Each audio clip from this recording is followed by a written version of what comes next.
You give the listeners an idea of the magnitude of what the Negro Leagues meant to Black America growing up.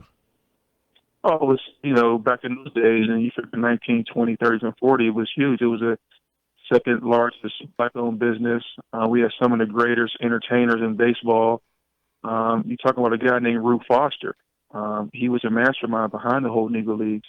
He was the one who actually founded the Negro League. So, I always say, if it wasn't for Rube Foster, it may not have been a Josh Gibson or Satchel Paige or Bull Papa Bell. So when you talk about those times back then, these guys, as we all know, it was segregated back then. They were not allowed to play in the major league. So Rube Foster said, well, if we can't play in their league, we'll create our own league. And unfortunately, Rube died at a very young age. I mean, early on in the Negro Leagues when it started.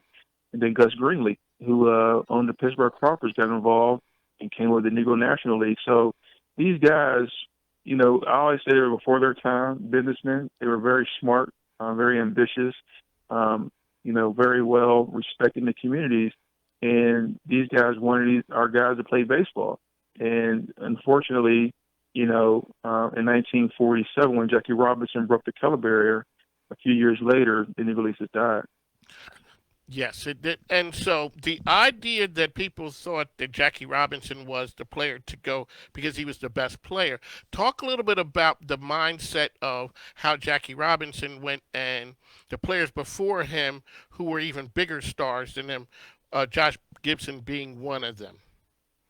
Well, yeah, I mean, Jackie was a great player. We all know that. But, when you talk about some of the other great Negro League baseball players, just from what I've heard, of course, Jackie probably, as talent-wise, he probably was not the best player, but he was the right player at the time.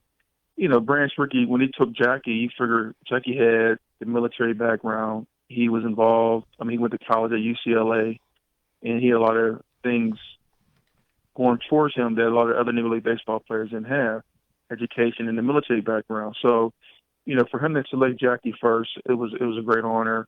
But I always say this, that if Jackie would have failed, who knows how long it would have took another owner to select a Negro League baseball player. So with that being said, Jackie had a lot of weight on his shoulders, and he carried that weight, and, he was successful. And, when you talk about some of the other great players, when we talk about Satchel Paige, he goes to Cleveland Indians. He was in his 40s, and, And he dominated. dominated. Yeah, and dominated. So that just tells